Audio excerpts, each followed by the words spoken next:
ಸ್ನೇಹಿತರೆ ನಮಸ್ಕಾರ. ನಮ್ಮ ನಾಡು ನುಡಿ ಯೂಟ್ಯೂಬ್ ಚಾನೆಲ್ಗೆ ಸ್ವಾಗತ.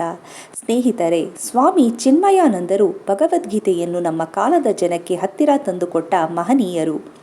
ಅವರ ಭಗವದ್ಗೀತೆಯ ಕುರಿತಾದ ಗೀತಜ್ಞಾನ ಯಜ್ಞಗಳೆಂಬ ಉಪನ್ಯಾಸಗಳು, ಪುಸ್ತಕಗಳು ಹೀಗೆ ಭಗವದ್ಗೀತೆಯಲ್ಲಿ ಮತ್ತು ಭಾರತೀಯ ಆಧ್ಯಾತ್ಮಿಕ ತತ್ವದಲ್ಲಿ ಜನಾಸಕ್ತಿಯನ್ನು ಮೂಡಿಸಿದ ಸೇವೆಗಳು ಅದ್ವಿತೀಯವಾದದ್ದು. ನ್ಯಾಷನಲ್ ಕಾಲೇಜು ಮೈದಾನದಲ್ಲಿ ನಡೆಯುತ್ತಿದ್ದ ಅವರ ಉಪನ್ಯಾಸಗಳನ್ನು ನೆನೆಯುವುದೇ ಒಂದು ಸುಕೃತ.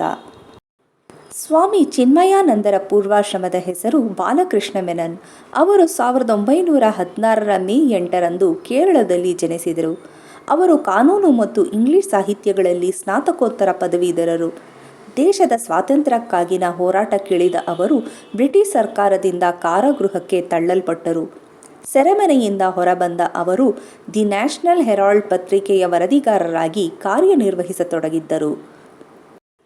ನ್ಯಾಷನಲ್ ಹೆರಾಲ್ಡ್ ಪತ್ರಿಕೆಯಲ್ಲಿ ಕಾರ್ಯನಿರ್ವಹಿಸುತ್ತಿದ್ದ ಬಾಲಕೃಷ್ಣ ಮೆನನ್ನರಿಗೆ ಹಿಮಾಲಯದಲ್ಲಿ ಸಾಧುಗಳೆಂದು ಹೇಳಿಕೊಳ್ಳುತ್ತಾ ಜೀವಿಸುವ ಸಮುದಾಯದವರ ಕುರಿತಾಗಿ ಡೋಂಗಿತನದವರು ಎಂಬ ಭಾವವಿತ್ತು.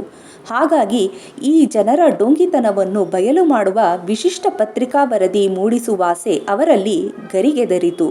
ಈ ಹುಮ್ಮಸ್ಸಿನಲ್ಲಿ ಅವರು ಋಷಿಕೇಶದಲ್ಲಿರುವ ಆನಂದ ಕುಟೀರದಲ್ಲಿ ಸ್ವಾಮಿ ಶಿವಾನಂದರ ಆಶ್ರಮಕ್ಕೆ ಪ್ರಯಾಣ ಬೆಳೆಸಿದರು.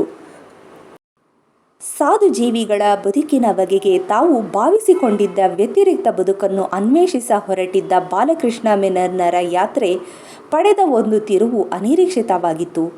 ಬಹಿರ್ಮುಖವಾಗಿ ಹೊರಟಿದ್ದ ಈ ಅನ್ವೇಷಣೆ ಇದ್ದಕ್ಕಿದ್ದಂತೆ ಅಂತರ್ಮುಖವಾಗಿ ಹರಿಯತೊಡಗಿತು. ತಮ್ಮ ಹೊರಗನ್ನು ಅನ್ವೇಷಿಸಿ ಬಯಲು ಮಾಡಲು ಹೊರಟಿದ್ದ ಅವರು ತಮ್ಮನ್ನೇ ಅನ್ವೇಷಿಸಿ ಬಯಲು ಮಾಡಿಕೊಳ್ಳತೊಡಗಿದರು. ಈ ಪ್ರಕ್ರಿಯೆ ಆಧ್ಯಾತ್ಮದ ಹಾದಿಯಲ್ಲಿ ಚಿಗುರೊಡೆಯಲು ಆರಂಭಿಸಿತು. ಸ್ವಾಮಿ ಶಿವಾನಂದರ ದಿವ್ಯ ತೇಜಸ್ಸು, ಪ್ರೇಮ ಮತ್ತು ವೇದಾಂತದ ಬೋಧನೆಗಳು ಈ ಯುವ ಹೃದಯದ ಮೇಲೆ ಅಪಾರವಾದ ಪರಿಣಾಮವನ್ನು ತಂದುಬಿಟ್ಟವು.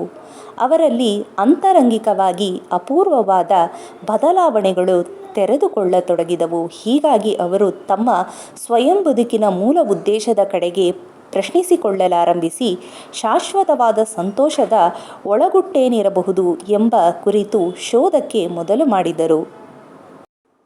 ಮಹಾನ್ ಸಂತರ ಸಾಂಗತ್ಯ ಮತ್ತು ಅವರ ಬೋಧನೆಗಳನ್ನು ಸವಿಯುವುದರ ಜೊತೆಗೆ ಸ್ವಯಂ ತಾವೇ ಬಿಡುಗಡೆಯ ಹಾದಿಯನ್ನು ಆಯ್ದುಕೊಂಡರು. 1949 ಫೆಬ್ರವರಿ 25ರಂದು ಶಿವರಾತ್ರಿಯ ದಿನದಂದು ಬಾಲಕೃಷ್ಣ ಮೆನನ್ ಅವರು ಸ್ವಾಮಿ ಶಿವಾನಂದರಿಂದ ಸನ್ಯಾಸ ದೀಕ್ಷೆಯನ್ನು ಸ್ವೀಕರಿಸಿದರು. ಸ್ವಾಮಿ ಶಿವಾನಂದರು ಇವರಿಗೆ ಸ್ವಾಮಿ ಚಿನ್ಮಯಾನಂದ ಸರಸ್ವತಿ ಎಂಬ ಹೆಸರನ್ನಿಟ್ಟರು. ಚಿನ್ಮಯವೆಂಬುದು ಪರಿಶುದ್ಧವಾದ ಅರಿವು ಎಂಬುದರ ಸೂಚಕವಾಗಿದೆ. ಸ್ವಾಮಿ ಶಿವಾನಂದರು ತಮ್ಮ ಈ ಶಿಷ್ಯ ಚಿನ್ಮಯಾನಂದರನ್ನು ಹಿಮಾಲಯದ ಉತ್ತರ ಕಾಶಿಯಲ್ಲಿದ್ದ ತಮ್ಮ ಕಾಲದ ಶ್ರೇಷ್ಠ ವೇದಾಂತಿಗಳಾದ ಸ್ವಾಮಿ ತಪೋವನಂ ಅವರ ಬಳಿ ಕಳುಹಿಸಿಕೊಟ್ಟರು. ಸ್ವಾಮಿ ತಪೋವನಂ ಅವರು ಶಿಷ್ಯರನ್ನು ಆಯ್ದುಕೊಳ್ಳುವುದು ಅತಿ ವಿರಳವಾಗಿತ್ತು. ಹಾಗೆ ಆಯ್ದುಕೊಂಡವರನ್ನು ಕೂಡ ಹಲವಾರು ಕಠಿಣ ಪರೀಕ್ಷೆಗಳಿಗೆ ಈಡು ಮಾಡಿ ಅವರಿಗೆ ಅತ್ಯಂತ ಕಟ್ಟುನಿಟ್ಟಾದ ನಿಬಂಧನೆಗಳನ್ನು ವಿಧಿಸುತ್ತಿದ್ದರು. ಈ ಎಲ್ಲವನ್ನೂ ನಿಷ್ಠೆಯಿಂದ ಒಪ್ಪಿಕೊಂಡ ಸ್ವಾಮಿ ಚಿನ್ಮಯಾನಂದರು ಈ ಮಹಾನ್ ಸಂತರಾದ ಸ್ವಾಮಿ ತಪೋವನಂ ಅವರ ಶಿಷ್ಯರಾದರು. ವೇದಾಂತದ ಆಳ ಅಧ್ಯಯನವನ್ನು ಕೈಗೊಂಡರು. ಸ್ವಾಮಿ ತಪೋವನಂ ಅವರ ಮಾರ್ಗದರ್ಶನ ಮತ್ತು ಕೃಪಾಶೀರ್ವಾದದ ಜೊತೆಗೆ ಗಂಗಾಮಾತೆಯ ಪರಿಶುದ್ಧ ಹರಿವು ಮತ್ತು ಮಾನವ ಕುಲಕ್ಕಾಗಿ ಆಕೆಯ ನಿತ್ಯ ಸೇವಾ ಹರಿವಿನಲ್ಲಿ ಪುನೀತರಾಗಿ ಆಧ್ಯಾತ್ಮಿಕ ಅನುಭವವನ್ನು ಪಡೆದುಕೊಂಡ ಸ್ವಾಮಿ ಚಿನ್ಮಯಾನಂದರು ತಮ್ಮ ಗುರುವಿನಿಂದ ಜನಸಾಮಾನ್ಯರಿಗೆ ವೇದಾಂತ ಸುಜ್ಞಾನವನ್ನು ತಲುಪಿಸಬೇಕೆಂಬ ಆದೇಶವನ್ನು ಪಡೆದರು. ಸ್ವಾಮಿ ಚಿನ್ಮಯಾನಂದರ ಉಪನ್ಯಾಸಗಳಿಗೆ ಜ್ಞಾನಯಜ್ಞ ಎಂದು ಹೆಸರು. ಭಗವದ್ಗೀತೆಯಲ್ಲಿ ಶ್ರೀಕೃಷ್ಣನ ಉಪದೇಶಗಳಿಗೆ ಜ್ಞಾನಯಜ್ಞವೆಂಬ ಉಲ್ಲೇಖವಿದೆ. ದಿವ್ಯಜ್ಞಾನದ ಸಂಪಾದನೆಗಾಗಿ ನಿಷ್ಠ ಅಭಿಲಾಷೆಯು ನಡೆಸುವ ಶ್ರದ್ಧಾವಂತ ಶಾಸ್ತ್ರಾಧ್ಯಯನಕ್ಕೆ ಯಜ್ಞವೆಂದು ಹೆಸರು. ಸ್ವಾಮಿ ಚಿನ್ಮಯಾನಂದರು ತಮ್ಮ ಮೊದಲ ಜ್ಞಾನಯಜ್ಞವೆಂಬ ಸರಣಿ ಉಪನ್ಯಾಸಗಳನ್ನು 1951 ಡಿಸೆಂಬರ್ ಮಾಸದಲ್ಲಿ ಪುಣೆಯಲ್ಲಿ ಪುಟ್ಟ ದೇಗುಲವೊಂದರಲ್ಲಿ ನಡೆಸಿಕೊಟ್ಟರು. ಸ್ವಾಮಿ ಚಿನ್ಮಯಾನಂದರ ಉಪನ್ಯಾಸಗಳು ವೇದಗಳ ಅಧ್ಯಯನ ಮತ್ತು ಸ್ವಯಂ ನೇರ ಅನುಭವಗಳಿಂದ ಶ್ರೀಮಂತವಾಗಿದ್ದವು. ದಿನೇ ದಿನೇ ಸ್ವಾಮಿ ಚಿನ್ಮಯಾನಂದರ ಸೃಜನಶೀಲ, ವಿವೇಕಯುಕ್ತ, ಸಂವೇದನಾಶೀಲ ಮತ್ತು ಹಾಸ್ಯಲೇಪವುಳ್ಳ ಆಕರ್ಷಕ ಶೈಲಿಯ ಉಪನ್ಯಾಸಗಳು ವಿಶ್ವದೆಲ್ಲೆಡೆ ಸಹಸ್ರಾರು ಜನರನ್ನು ಆಕರ್ಷಿಸಿದ್ದವು. ಹೀಗೆ ಬೆಳೆದ ಅವರ ಅಭಿಮಾನಿ ಬಳಗವು 1953ರಲ್ಲಿ ಚಿನ್ಮಯ ಮಿಷನ್ ಎಂಬ ಸಂಘಟನೆಗೆ ಚಾಲನೆ ನೀಡಿದವು.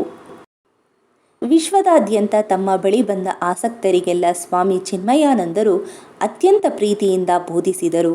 1993ರ ಆಗಸ್ಟ್ 3ರಂದು ಅಮೆರಿಕಾದ ಕ್ಯಾಲಿಫೋರ್ನಿಯಾದಲ್ಲಿ ಇದ್ದ ಸಂದರ್ಭದಲ್ಲಿ ತಮ್ಮ ಇಹಲೋಕ ಯಾತ್ರೆಯನ್ನು ಪೂರೈಸಿದ ಈ ತಪಸ್ವಿಗಳು ವಿಶ್ವದಾದ್ಯಂತ ಸಂಚರಿಸಿ 576 ಜ್ಞಾನ ಯಜ್ಞಗಳನ್ನು, ಅಸಂಖ್ಯಾತ ಆಧ್ಯಾತ್ಮಿಕ ಶಿಬಿರಗಳನ್ನು ನಡೆಸಿ ಪ್ರತ್ಯಕ್ಷವಾಗಿ ಪರೋಕ್ಷವಾಗಿ ಕೋಟ್ಯಾಂತರ ಅಭಿಮಾನಿಗಳನ್ನು ಗಳಿಸಿದ್ದರು. ವಿಶ್ವದೆಲ್ಲೆಡೆ ಪ್ರಯಾಣ, ಬಿಡುವಿಲ್ಲದ ಕಾರ್ಯಕ್ರಮಗಳು ಮತ್ತು ಕ್ರಮೇಣವಾಗಿ ಶಿಥಿಲಗೊಳ್ಳುತ್ತಿದ್ದ ದೇಹ ವ್ಯವಸ್ಥೆ ಇದ್ಯಾವುದನ್ನೂ ಲೆಕ್ಕಿಸದ ಸ್ವಾಮಿ ಚಿನ್ಮಯಾನಂದರು 35ಕ್ಕೂ ಹೆಚ್ಚು ಮಹತ್ವಪೂರ್ಣ ಗ್ರಂಥಗಳನ್ನು ರಚಿಸಿದರು. ಅವುಗಳಲ್ಲಿ ಉಪನಿಷತ್ತು ಮತ್ತು ಭಗವದ್ಗೀತೆಯ ಕುರಿತಾದ ವಿಶ್ಲೇಷಣೆಗಳು ಪ್ರಮುಖವಾಗಿವೆ. ಭಗವದ್ಗೀತೆಯ ಕುರಿತಾದ ಅವರ ರಚನೆಯಂತೂ ಅತ್ಯದ್ಭುತವಾದ ವಿಶ್ಲೇಷಣೆ, ದಿವ್ಯಾನುಭವ. 20ನೆಯ ಶತಮಾನದ ದ್ವಿತೀಯಾರ್ಧದಲ್ಲಿ ಆದಿಶಂಕರರು ಕೃತಿ, ಚಿಂತನೆ ಮತ್ತು ಕಾರ್ಯಗಳ ಪರಿಚಯವನ್ನು ವಿಶ್ವದೆಲ್ಲೆಡೆ ಕೊಂಡೊಯ್ಯುವುದರ ಮೂಲಕ ಸ್ವಾಮಿ ಚಿನ್ಮಯಾನಂದರು ಮಾಡಿದ ಕ್ರಾಂತಿ ಅಪೂರ್ವವಾದದ್ದು. ತಮ್ಮ ಬರವಣಿಗೆಗಳಲ್ಲಿ ಮತ್ತು ಉಪನ್ಯಾಸಗಳಲ್ಲಿ ಸ್ವಾಮಿ ಚಿನ್ಮಯಾನಂದರು ನೀಡಿದ ಆಳ, ಸ್ಪಷ್ಟತೆ, ನಿಖರತೆ, ಆಕರ್ಷಣೆ, ಹಾಸ್ಯ ಮನೋಭಾವ ಮತ್ತು ಅನುಭೂತಿಗಳು ಸರಿಸಾಟಿಯಿಲ್ಲದ್ದು. ತಮ್ಮ ಕೊನೆಯ ಉಸಿರಿನವರೆಗೂ ಬಿಡುವಿಲ್ಲದಂತೆ ಅದ್ವೈತ ಚಿಂತನೆಯಲ್ಲಿ ಸಾಗಿದ್ದರು. 42 ವರ್ಷಗಳ ಕಾಲ ಅಹರ್ನಿಶಿ ದುಡಿದ ಸ್ವಾಮಿ ಚಿನ್ಮಯಾನಂದರ ಶ್ರಮದ ಫಲವಾಗಿ ಇಂದು ಚಿನ್ಮಯ ಮಿಷನ್ ಸಂಘಟನೆಯು ಮಹತ್ವದ ಸಂಘಟನೆಯಾಗಿ ಬೆಳೆದು ನಿಂತದ್ದು. ಆಧ್ಯಾತ್ಮಿಕ ಔನ್ನತ್ಯಗಳ ಜೊತೆಗೆ ವಿದ್ಯಾಭ್ಯಾಸ, ಬಡತನ ನಿವಾರಣೆ, ವೈದ್ಯಕೀಯ ಮತ್ತು ನೂರಾರು ಸಮಾಜ ಸೇವಾ ಕಾರ್ಯಗಳಲ್ಲಿ ತನ್ನದೇ ಆದ ರೀತಿಯ ಕೊಡುಗೆಗಳನ್ನು ನೀಡುತ್ತಾ ಮುಂದೆ ಸಾಗಿದೆ. ಸ್ವಾಮಿ ಚಿನ್ಮಯಾನಂದರ ಬದುಕು ಸೀಮಾತೀತ ಶಕ್ತಿ, ಪ್ರೇಮ ಎಲ್ಲೆಡೆ ಪಸರಿಸುವುದರಲ್ಲಿ ಯಶಸ್ವಿಯಾಗಿದೆ. ಈ ಮಹಾನ್ ತಪಸ್ವಿಗೆ ಆಧ್ಯಾತ್ಮಿಕ ಚಿಂತಕರ ಪರವಾಗಿ ಒಂದು ವಿನಮ್ರ ನಮನ. ಸ್ನೇಹಿತರೆ, ನಿಮಗೆ ಈ ವಿಡಿಯೋ ಇಷ್ಟ ಆಗಿದ್ದಲ್ಲಿ ಲೈಕ್ ಮಾಡಿ, ಶೇರ್ ಮಾಡಿ ಮತ್ತು ಕಮೆಂಟ್ ಮಾಡಿ. ನಮಸ್ಕಾರ.